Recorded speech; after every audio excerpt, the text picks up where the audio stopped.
It's been 2,000 years since the glorious light of the cross illuminated a world veiled in darkness and confusion about the character of God.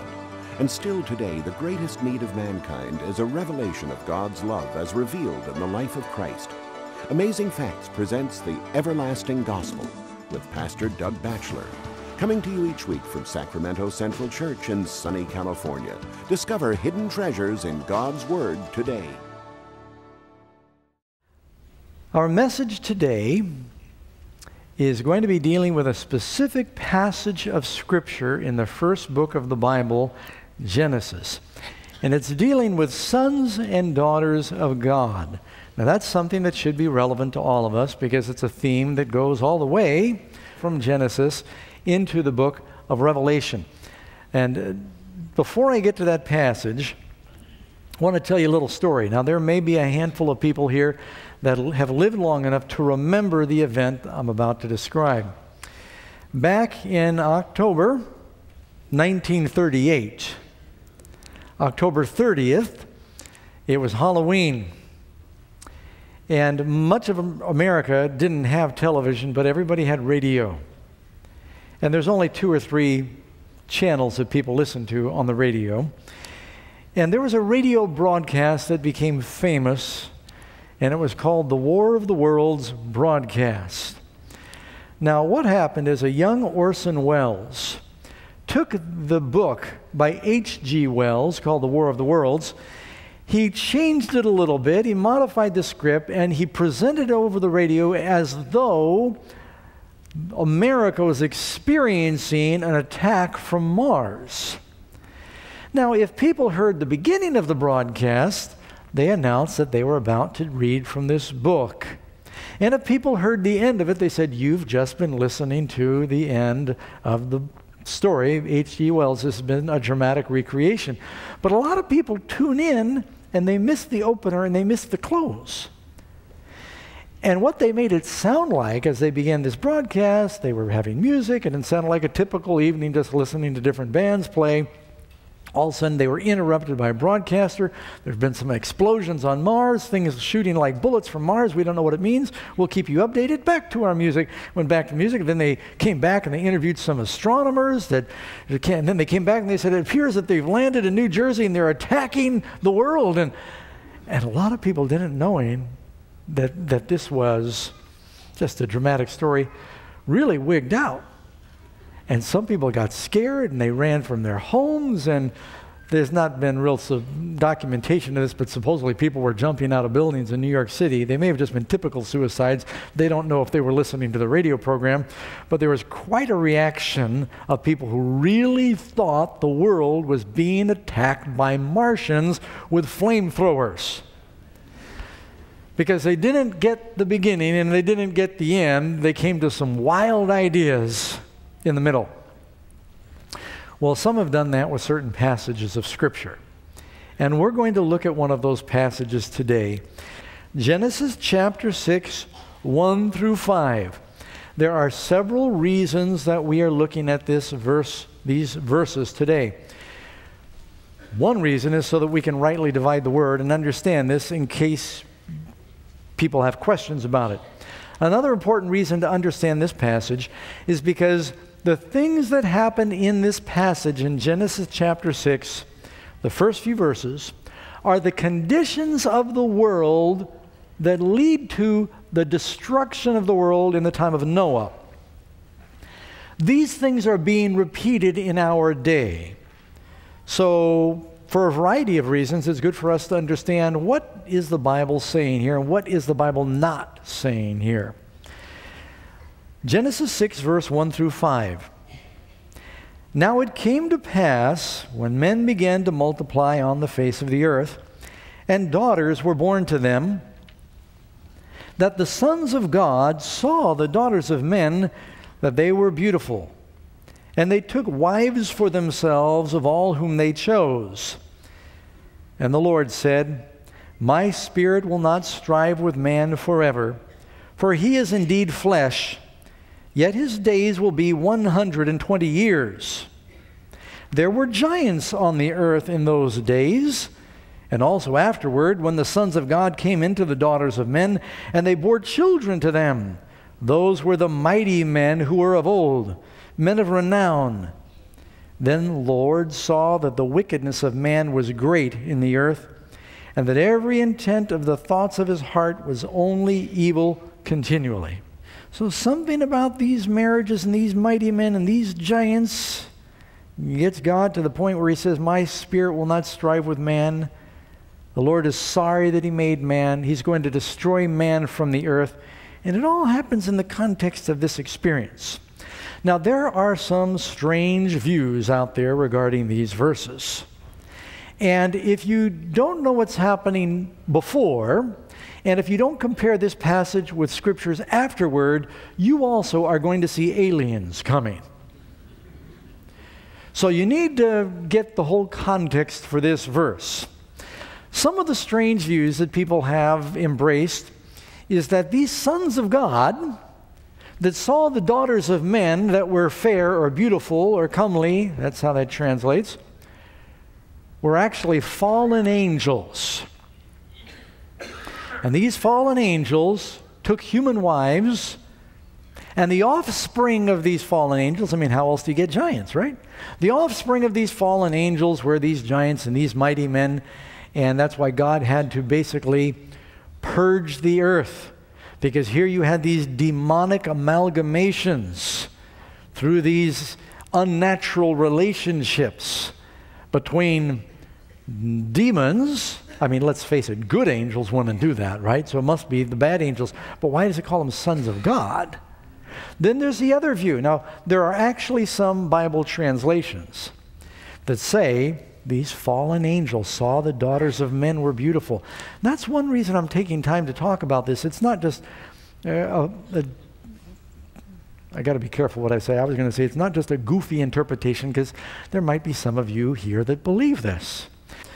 Now, this theory doesn't come out of thin air. Around the time of Christ, there were a lot of apocryphal books and some of the pseudo-figurical books that people were reading that did have these interpretations in them. How many of you have heard of the Book of Enoch? Did you know that in the book of Jude, Jude quotes from the Book of Enoch? The Book of Enoch was a popular apocryphal book from the time of Christ. It wasn't written by Enoch. It was a book, it's like, you know, you might have the story of John Bunyan. And I could preach a spirit-filled sermon and maybe quote from John Bunyan, or there could be something in that book that is a kernel of truth that I choose to quote from. It doesn't mean the whole book is true. Well, that's what Jude did. Some people used it as an endorsement for the Book of Enoch. And keep in mind, the Bible reformers chose not to put the Book of Enoch, neither the Catholics or the Protestants, in the Bible as inspired. So they recognized it was a little mythological. But here's what it said, chapter 7 of the book of Enoch, verse 1. It happened after the sons of men had multiplied in those days, and daughters were born to them, elegant and beautiful. And when the angels, the sons of heaven, beheld them, they became enamored of them, and they said to each other, come, let us select ourselves wives from the prodigy of men, and let us beget children. Well, people take that, and they read the book, and some of the early church fathers said, well, maybe it did happen, and we've never shaken it since then. This is an interpretation that causes problems with a lot of other doctrines. First of all, and I didn't tell you what the second view is. If they're not fallen angels, they're aliens. Now, not too many Bible scholars say that, but people in the world, you know, they do these programs on Discover Channel or the History Channel, and they get a little bit of Bible, and they get a little bit of your kind of some kooky astronomers, and they say the people are in the world today, this is their view of evolution. When they can't explain man is so uniquely intelligent and above and beyond all the other creatures, what they say is that aliens came from other worlds and had relationships with Neanderthals, and they seeded humanity with intelligence. And that's why man suddenly rocketed in intelligence beyond all the other creatures in such a short span, because man, if you look historically, has gone from nothing to written history and pyramids all at about the same time. How do they go from living in caves and banging on rocks with sticks to building pyramids and written language and such sophistication in mathematics and astronomy, aliens must have come. They originally put life on this planet, and so the DNA matched, and they had marital relations. And they'll quote this verse in the Bible, these goofy experts. So these are some of the theories out there, a little strange on the range. Now let's first talk about angels. I'm not going to take a lot of time talking about the aliens. I hope that we've already got that out of the way, that you don't believe that. If you do, don't raise your hand. But I suspect you're also buying the National Enquirer. Sorry. Angels do not marry people. Jesus said that. Remember, you got to keep going, let the Bible interpret itself. Jesus answered and said to them, "Are you not therefore mistaken because you do not know the Scriptures or the power of God?" Jesus is telling the religious leaders, you evidently don't know your Bibles. "For those who rise from the dead neither marry nor are given in marriage, but are like the angels." How does he mean like the angels? Like the angels that do not marry. That's not enough. It's also in Mark, almost word for word like that, and in Luke. Here's Luke 20, verse 36. "Nor can they die anymore, for they are equal to the angels and sons of God, being sons of the resurrection." And so I was talking about people also, sons of God. So that term, sons of God, is used a couple different ways. We'll get to that in just a minute. More about angels. Psalms 104, verse 4. "Who makes his angels spirits and his ministers a flame of fire." Angels are what? Spirits. Is there a difference between spirits and flesh? Are there angels in the room now? Can you see them? Why? Because they're spirits. Again, "Are they not all ministering spirits sent forth to minister for them that shall be heirs of salvation?" Getting married and having babies is not one of the ways that God created their job description. That's not how they're sent to minister. And can you think of what that would look like? Now, I don't mean, don't take that too far. But what I mean by that is, it says, took them wives. It doesn't mean that they just had relations and left. It means they got married. They came home from work. They put their little angelic hat on the shelf. They said, "Honey, what's for dinner?" And here the wife said, "Here, I've made some tofu for you, and have a cup of grape juice." And they went to drink their grape juice, and it ran out of all their angelic spiritual pores. I mean, it just doesn't make sense. You don't find anything in the Bible that tells us that angels have flesh and blood, physical DNA, and all the things that would be necessary to carry on. Now, some of you men and women may think, I'm married to an angel. I had a pastor, matter of fact, the pastor who baptized me. He should have stopped driving a long time before they finally took his keys away from him. He lived a long life. And up in his 90s, he was driving one day, and you'd think that when you get old and you know you don't see as well, you'd slow down. But he sped up as he got older. And he had this old Malibu, and it was a fast car. And it was almost all Bondo by the time he retired because there had been so many repairs on it.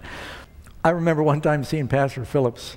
I was driving through Ukiah, a 4-lane road in town, and all of a sudden I saw a car going up the street on the wrong side of the street, all the way on the wrong side of the street into oncoming traffic. And I looked, and it was going slow, and I thought, what? And it was Pastor Phillips. And he got pulled over, and he said, well, you know, I was looking for an address, and the numbers were too far away from me. I had to get over where I could read. He was such a nice guy, they never gave him a ticket. And one time he got pulled over. He's going like 90 miles an hour on Highway 101, and the police pulled him over. And here's this 90-year-old man and his 87-year-old wife. And the policeman looks, and he's so sweet. I'm sorry, officer. It's just such a hot rod. I got carried away. You know what I did? And his wife said, officer, you know, I just want you to know that I'm not worried because I've got an angel in the car with me. And the officer said to her, I wish that my wife talked about me that way. Well, she wasn't talking about her husband. She was talking about a real angel in the car. So some of you maybe feel like you're married to angels, but most of us, after a few weeks of marriage, get over that. And we realize we're very human. You know what I mean. And so the idea of humans being married to angels, when you really think about it, it just doesn't make sense. Let me give you another verse. Ephesians 6, verse 12. For we do not wrestle against flesh and blood, but against principalities and powers and rulers of the darkness of this world, against spiritual wickedness in high places. Never build a doctrine on one verse.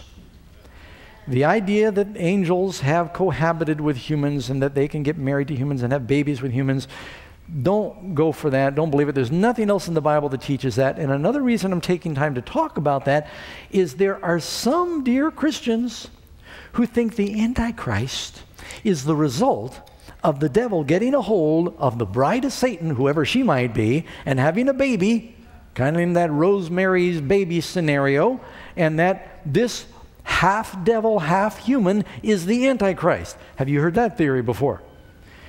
Not the devil, not fallen angels. There's nobody in the Bible where humans have relations like that with angels and have children. And so I think it's important to understand that. But, Pastor Doug, who were these sons of God? Because obviously there was something very different about these sons of God, because when they married the daughters of men, there was something different about their children. They were giants.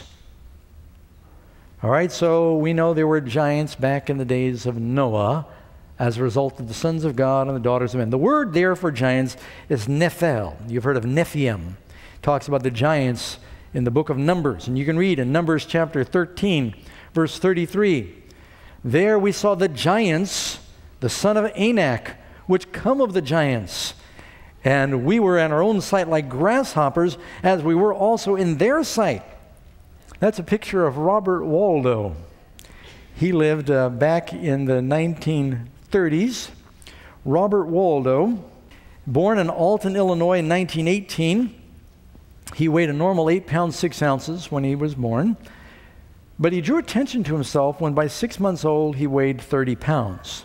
A year later, at 18 months, he weighed 62 pounds. But he wasn't fat, he was tall. He continued to grow at an astounding rate, reaching 6 feet 2 inches and 195 pounds by the time he was 8 years old.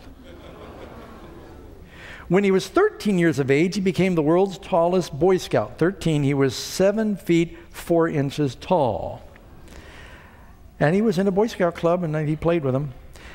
Eventually, Robert Waldo's height reached 8 feet 11.1 inches, just 9/10 of an inch under 9 feet. Goliath was 9.6 feet. This is just the last century. Qualified him as the tallest person in modern history.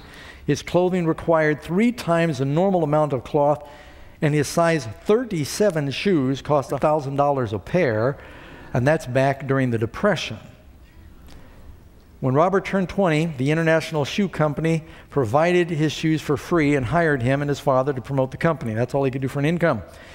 Father and son team visited over 800 towns in 41 states and traveled 300,000 miles on their goodwill tour for the shoe company. They had to modify the family car so he could get in. They had to remove basically the front seat so he could sit in the back and stretch out his long legs. Even though he was of enormous size, he was very good-natured, intelligent, and gentle. And the shock stares, people used to ask him, does it bother you when everyone looks at you? He says, oh, I just look above it all. He tried to maintain a normal life. He enjoyed stamp collecting and photography. And people would go everywhere taking pictures of him. He'd take his camera, he'd take pictures of them taking pictures of him. Karen and I, we went on a skin diving trip in the Barrier Reef with the tallest Jew in the world. He was 7 feet 4? 7 feet 4, Eric Goldman. And we took pictures with him and just up to his belt when diving with him. And we were scuba diving on a trip with him and just about a dozen other people. So we got to spend some time with him. But his oxygen just always went like that. I mean, he'd be coming up for another tank right away because he was so big, he just sucked it all in with 2 breaths. Robert, unfortunately, his health deteriorated even in his early 20s. He went marching in a parade one day, and he didn't have real good sensation in his feet. He had braces on his legs. He wore an ulcer, got an infection, and died in 4 days at about 22. A young man, but a giant. Now that's the kind of giantism. He had an overactive pituitary gland, but there are other giants that are the result of what you call genetic vitality. So I could bring up Karen and Stephen and Nathan, and you'll see very quickly that our boys are going to be taller than us. There's something about when you add genes together from different groups, you get genetic vitality, and this is what was happening. Now, I'll explain the sons of God and the daughters of men. Let me talk to you about Florida panthers. Stay with me. It's going to make sense. Now, there's a special subspecies of panthers in Florida that are just about extinct now. I think there's only a handful of them left in the wild. Problem is that small group of panthers, because they only breed among themselves, they've got genetic problems and weaknesses. Research of Florida panthers has revealed a serious weakness in the genetic makeup of the panther stock from inbreeding within the limited population. Results include such things as genetic flaws of congenital heart defects, sterility among some Florida panthers. One effort to address this debilitating problem focuses on inbreeding the Florida panther population and other cougar subspecies. Florida panthers are still from the cougar, puma, mountain lion subspecies. It's all basically the same thing, such as the Texas cougar. So what they're doing is they're taking the Texas cougar species, they're breeding with the South Florida cougars to produce, here's the words, genetic vitality. Not only will it produce a healthier cougar, they will be a little bigger. How many of you have heard of ligers before? When I first heard this, and I first saw these pictures on the internet, I thought, oh, that's Photoshop. It's not. They're real. That's a cross between a liger is what? A lion and a tiger. They're both from that same big cat species, probably on the ark. Noah didn't have a lion and a tiger. He had a liger or something like it. And what you have today are the subspecies of that. But look how big they are. They're ginormous. And you know, you can cross a zebra and a donkey. You get a little zonkey. And it looks like a zonkey too, doesn't it? You know, if you cross a whale and a dolphin, what do you get? A wolphin. They do. They do this. They've got them. There's a number of animals that you can cross. You know what happens if you cross a chihuahua and a bat? That's it right there. They call it a bacotel. Now that's Photoshop. You can't cross a bat and a chihuahua. You cannot cross an alien and a human. You cannot cross an angel and a human. You can cross the sons of God and the daughters of men. These were two distinct tribes of people that existed in the world back before the flood, and we'll talk about who they were in just a minute. First of all, sons of God.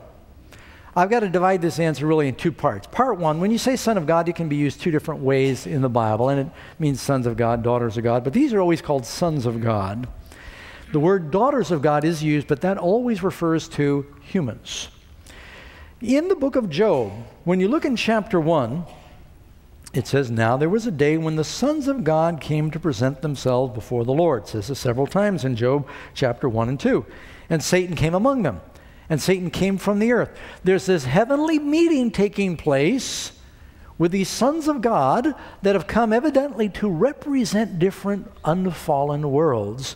And Satan comes because he now claims this world. Adam was the son of God who ran this world, but Adam surrendered his dominion to the devil because he obeyed the devil. Romans says, whoever you obey, that's whose servant you are. When Adam and Eve surrendered their allegiance to the devil by listening to the devil claimed this world as his. Even Jesus said, the prince of this world. Now, who is he talking about? The devil. The devil claims dominion of this world. So when there's this heavenly meeting and all the governors of different worlds gather together, the devil said, I'm a governor. I'm the governor of earth. I'm here representing the earth. So they were called the sons of God because they're all created. They're not born. These are leaders from other worlds. And some have speculated, and I'm inclined to agree, when you read, round about the throne in heaven were 24 seats, and upon the seats I saw 24 elders. These elders, these are magistrates, these are rulers, sitting clothed in white raiment, and on their head they had crowns of gold. Here are these celestial rulers. These could also be those sons of God, leaders of other unfallen worlds. Now you realize Jesus did not just make our planet. This is the one sheep that went astray Christ came to save. But through the infinite time that God's existed, it's hard to believe that the first time he began to love and create other creatures was this world. I mean, you already know before this world he had seraphim and cherubim and other angels, so we know there's other creatures. Why would it be a stretch to believe there are other, I don't want to use the word aliens, there are other creatures out there, but they don't visit this world because this planet has a disease called sin, and we are quarantined right now. The only ones allowed to go into a quarantine hospital are the hospital staff. That's the angels. And so those are the ministering spirits, with the exception of once or twice Moses and Elijah appeared. And let me give you another one. Luke chapter 3. Verse 37 and 38. In the genealogy of Jesus, it's traced in Luke all the way back to Adam. Now, as you get closer to Adam, listen to how the wording goes. Which was the son of Methuselah? Which was the son of Enoch? Which was the son of Jared? Which was the son of Mahalalel? Which was the son of Cainan? Which was the son of Enos? Which was the son of Seth? Which was the son of Adam? Which was the son of God? Now, what's the difference between Seth and Adam? Belly button. Adam was created, Seth was born. Adam was the son of God.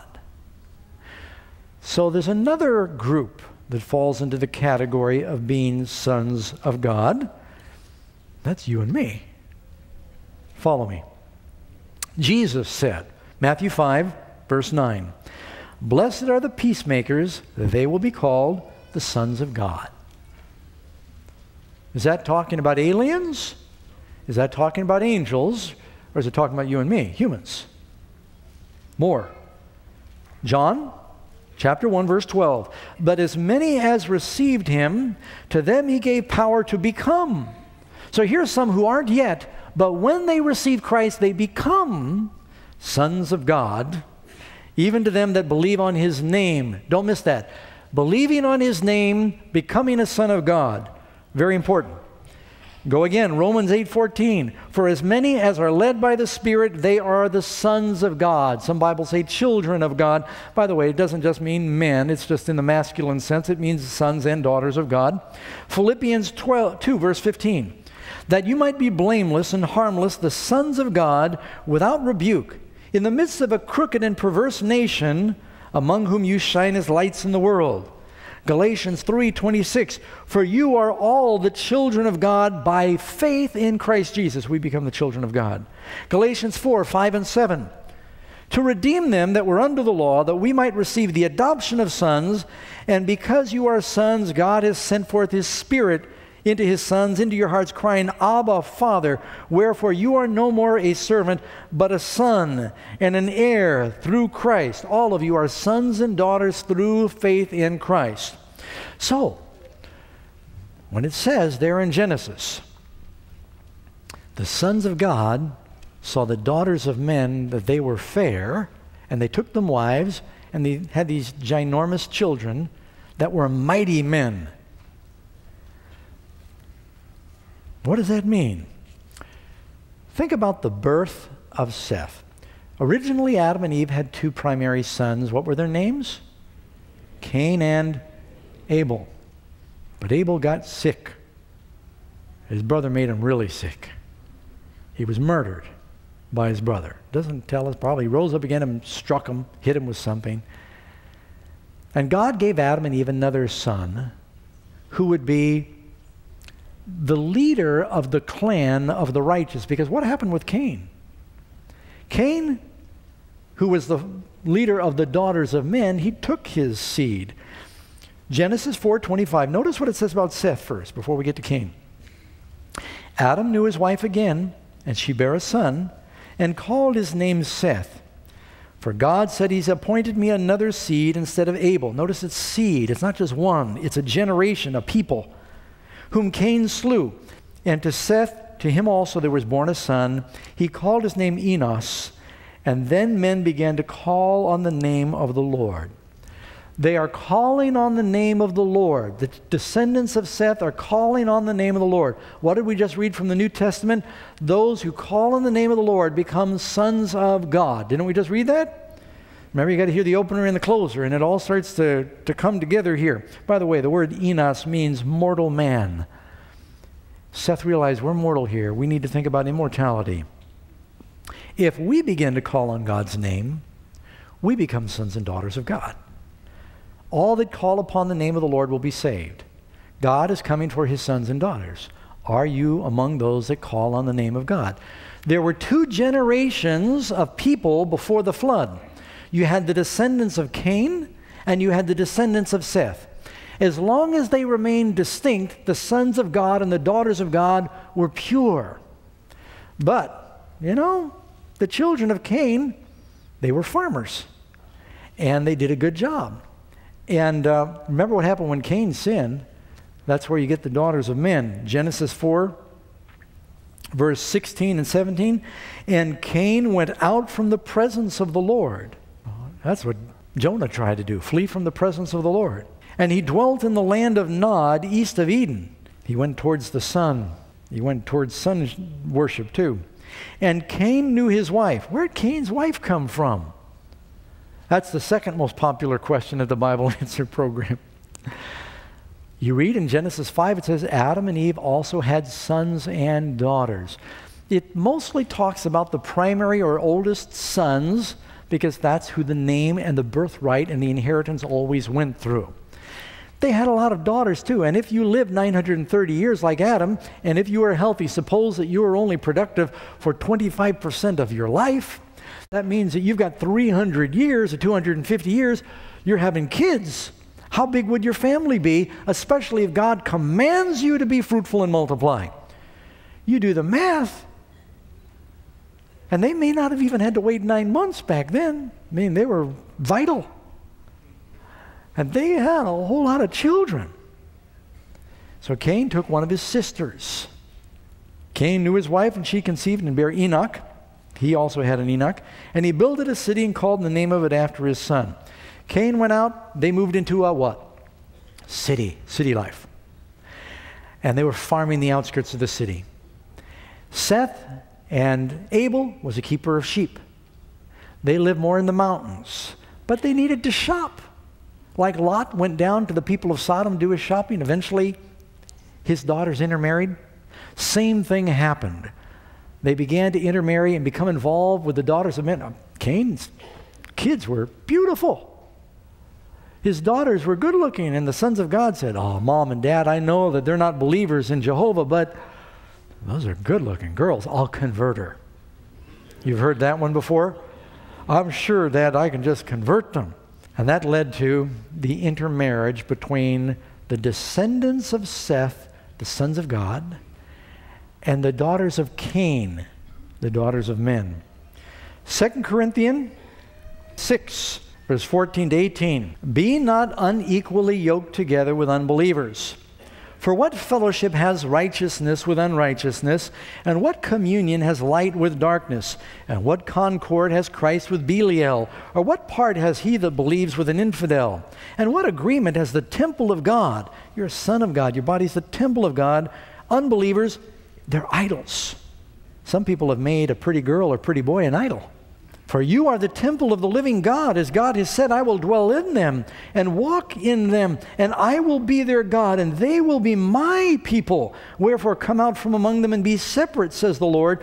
Touch not the unclean thing. He's saying this in the context of marriage. Don't be unequally yoked. And I will receive you, and I will be a father. Notice, do not be intermarrying with them. I will be a father unto you, and you will be my sons and daughters. God is saying to his church, he's saying to his followers, do not be intermarrying with either unconverted or unbelieving people in the world. You are then my sons and daughters. If you put any pretty face, they might be the nicest people, they might be the most moral people, they might be believers from another religion. You don't think that makes a difference. Another denomination, you're going to have problems. It says, do not be unequally yoked. And what was the result of these intermarriages? Instead of the children of Seth influencing the daughters of men, the daughters influence the sons of God. Look at the Bible history. What is it about women? Sorry, they seem to have some power over men. What happened to David? What brought about the fall of Samson? Samson converted all the Philistine girls. Isn't that what happened? They all became worshipers in Jehovah. And Solomon knew, I could marry these daughters from other pagan nations. I'll just convert them. I've got the temple here. Who converted who? They drew away his heart. And Ahab said, oh, Jezebel, good-looking girl, I'm going to convert her. Yeah, I know that she's the daughter of the king priest of Baal, but I'll convert her. Who converted who? What's going to happen in the last days?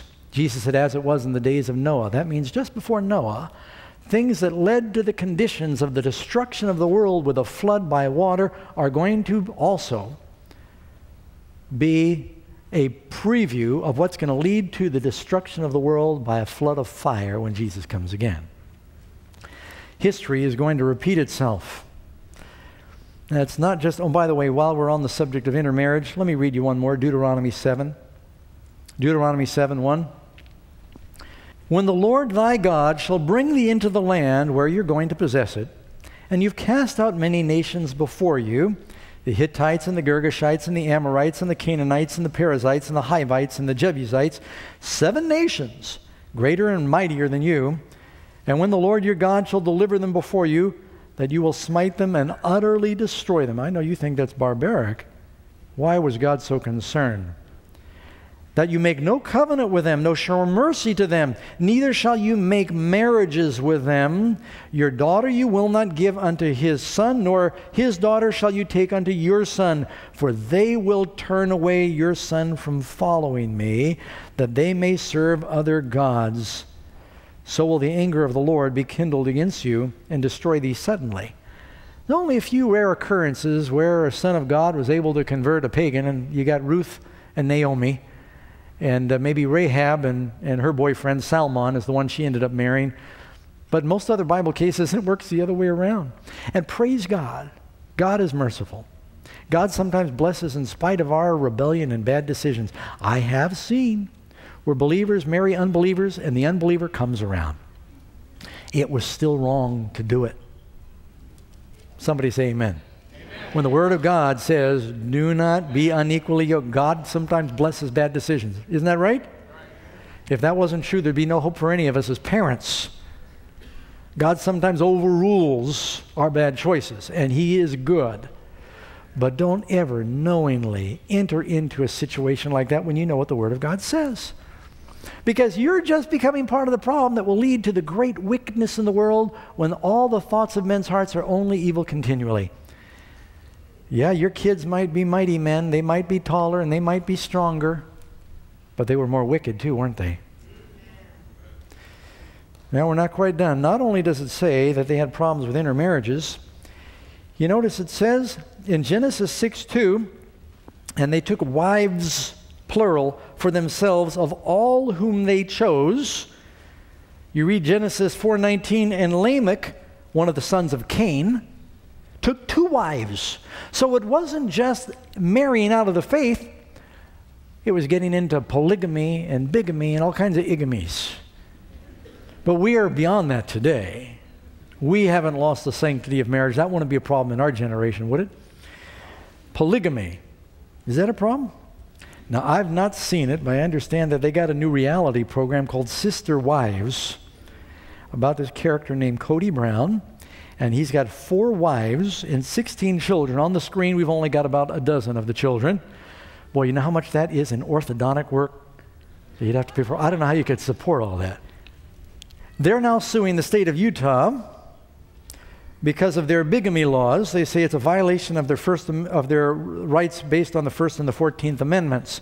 And you know, the nation is watching this because based on the things that are happening in states with same-sex marriage, the very same arguments that are being used for people who say, I'm in love with one who might be a different gender, you could say, I'm in love with 2 or 3.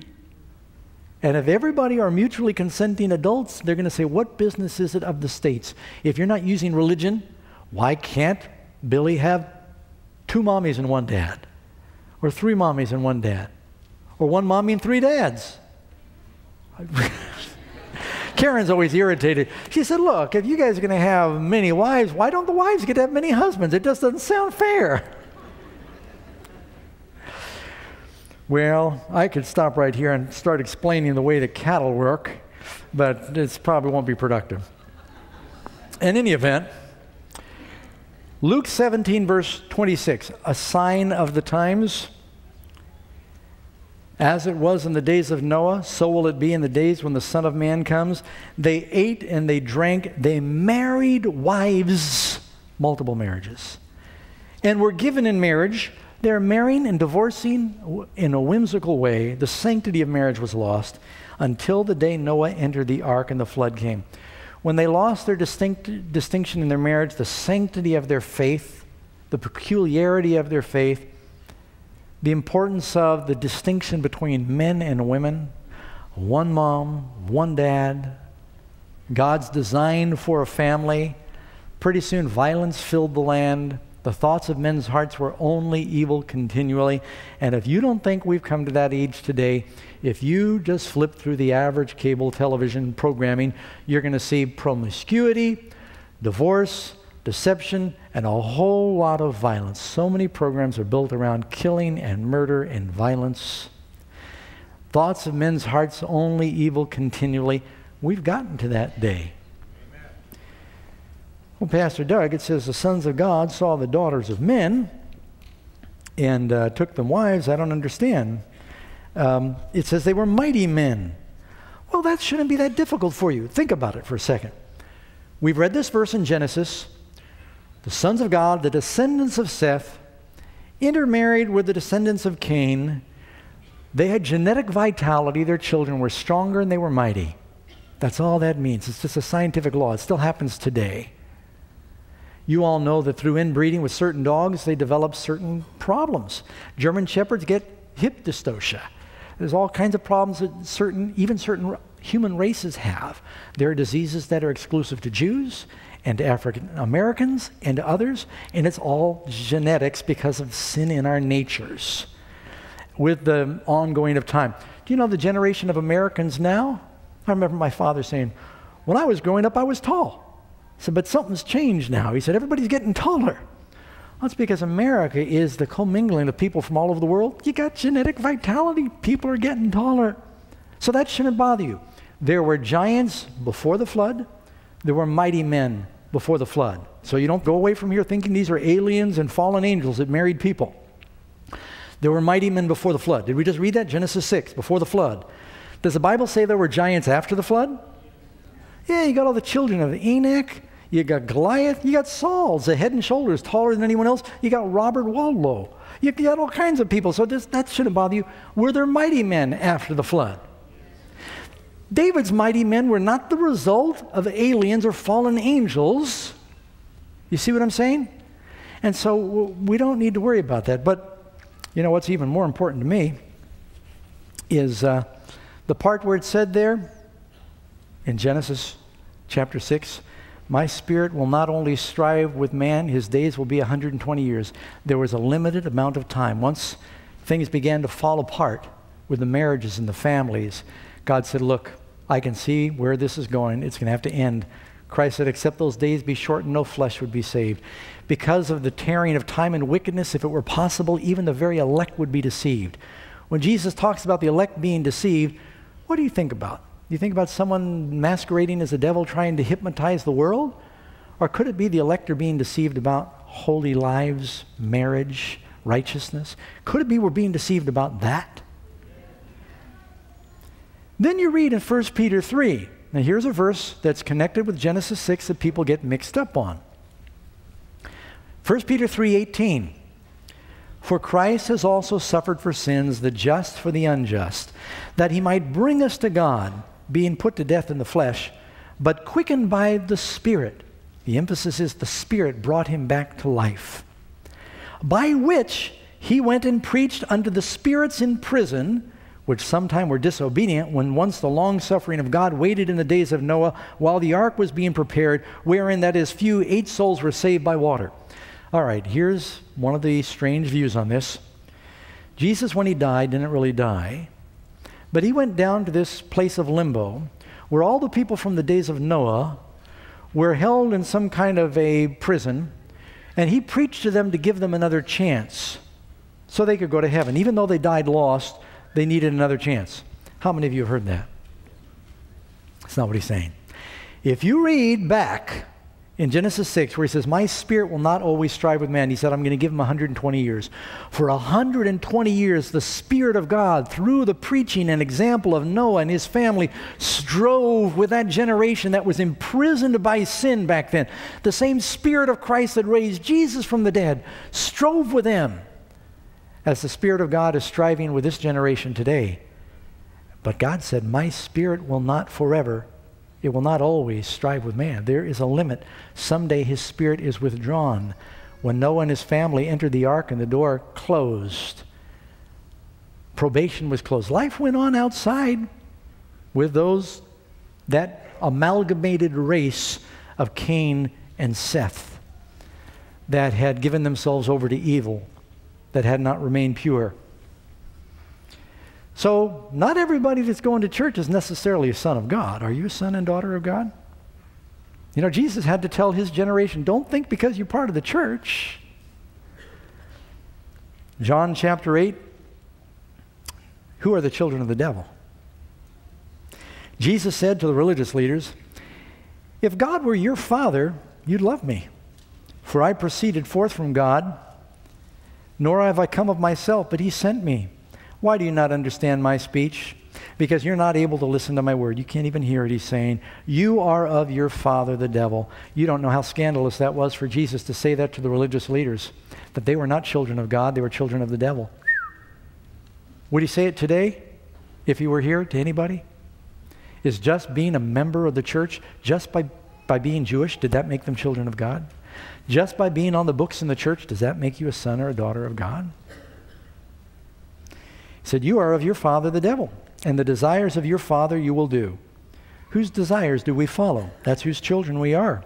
He was a murderer from the beginning, speaking about when Cain murdered Abel, and he does not stand in the truth because there's no truth in him. Matthew 23:15. Woe to you, scribes and Pharisees, hypocrites! You travel land and sea to win one proselyte, a convert, and when he is won, you make him twice as much the son of hell as you yourselves. That's pretty serious. So whose child are you? Are you a child of God? You know, here in Northern California, we're really close to this story. We've watched it play out for a few years now. It's just a horrible story, but it kind of gives us an illustration of the age in which we live. I think we've all heard of J.C. Lee Dugard. Kidnapped June 10, 1991, 11 years old, at a bus stop. She could see her house from where she was. Kidnapped by Philip Garrido and his wife Nancy. Taken and kept in this shack that was sort of insulated and fenced off. It was like a backyard in a backyard. And basically just kept there as a slave. Fathered children with her. And stayed that way for 18 years. Didn't know what was going on, and finally was discovered and delivered after getting all mixed up from being kidnapped like that. All this time she thought somehow she was related to this guy Garrido. Later found out what a fiend he really was, and has been extricated from that whole situation and that whole life.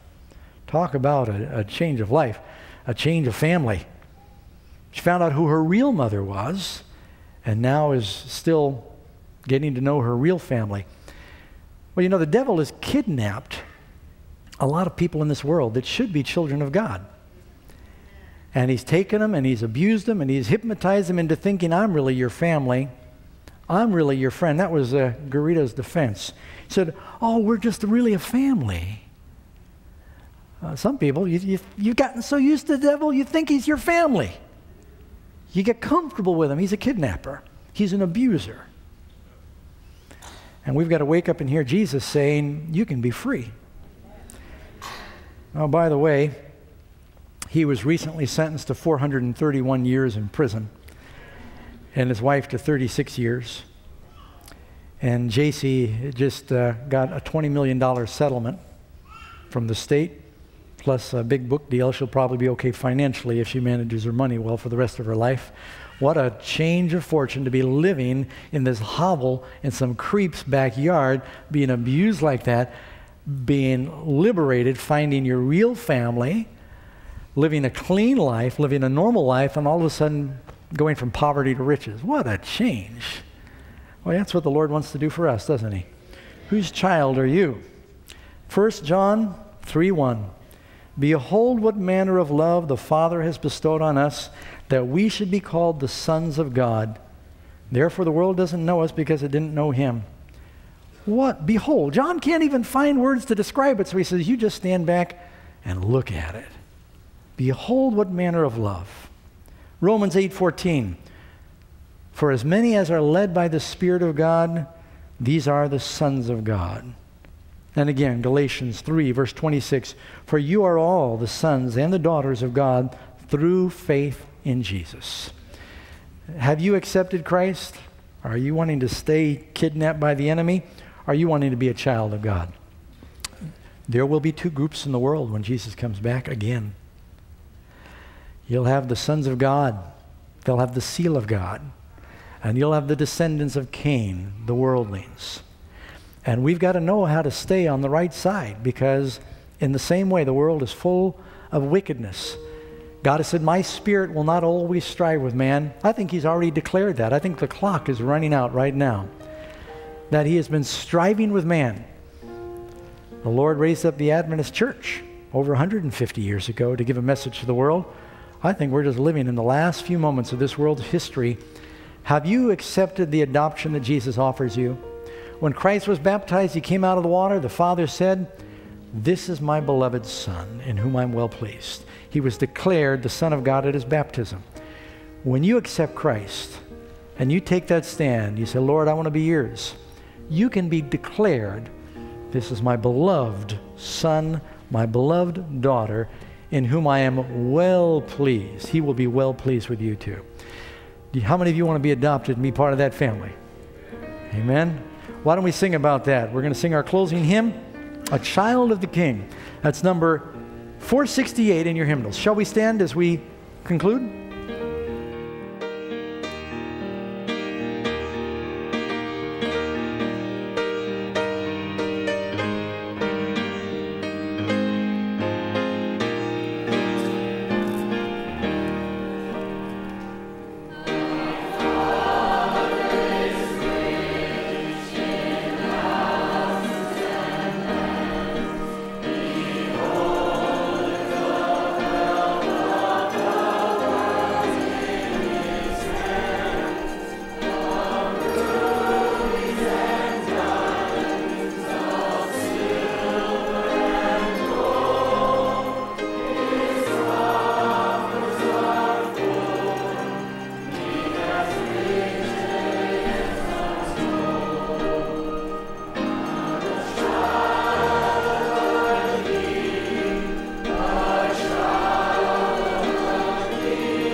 Now, before we sing verse 3, I just want to give you an opportunity to respond. Some of you maybe have wondered, have I been living like a child of the King? Has God's Spirit been striving with you? Do you know which group you'll be in when that flood of fire comes? You're going to be in the ark of Christ? Or will you be in the world that perishes? And if you'd like to have that assurance that you are surrendering all, you're accepting Christ by faith and making a decision to trust Him and to follow Him, to be led by His Spirit, declared His child, you might have some special need for prayer. Maybe you'd like to come as we sing the third verse. And we're going to sing it faster. I'm sure it's written this speed, but I'm used to singing this a little faster. How about you? Okay. I can't read music. That's how I learned it. So yeah, thank you. Let's pick it up. Let's sing the third verse.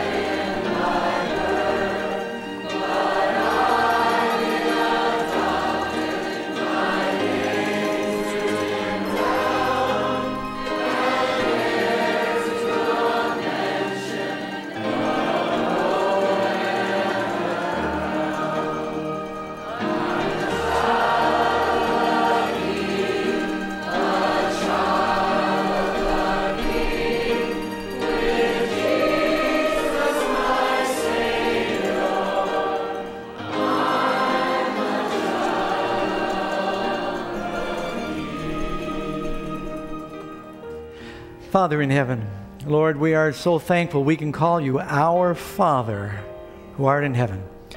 And we know that you love us more than any earthly parent loves and treasures their children. And you know who are your children, Lord. I pray that we will begin to bear your characteristics and be stamped with your image through the Holy Spirit. Lord, there is a struggle taking place in the world today. The devil is trying to court and woo the sons and daughters of God away from their family to intermingle with his corrupted seed. Help us, Lord, to be true to you and to stay part of your family. I pray, Lord, your blessing on your church. I pray that we will hear your Spirit speaking to us and will respond in these last days to allow you to live your life in each one of us. We thank you, and this is our prayer in Christ's name. Amen. If you've missed any of our Amazing Facts programs, visit our website at amazingfacts.org. There you'll find an archive of all our television and radio programs, including Amazing Facts Presents. One location, so many possibilities. amazingfacts.org. In 6 days, God created the heavens and the earth. For thousands of years, man has worshiped God on the seventh day of the week. Now, each week, millions of people worship on the first day. What happened? Why did God create a day of rest? Does it really matter what day we worship? Who is behind this great shift? Discover the truth behind God's law and how it was changed. Visit SabbathTruth.com.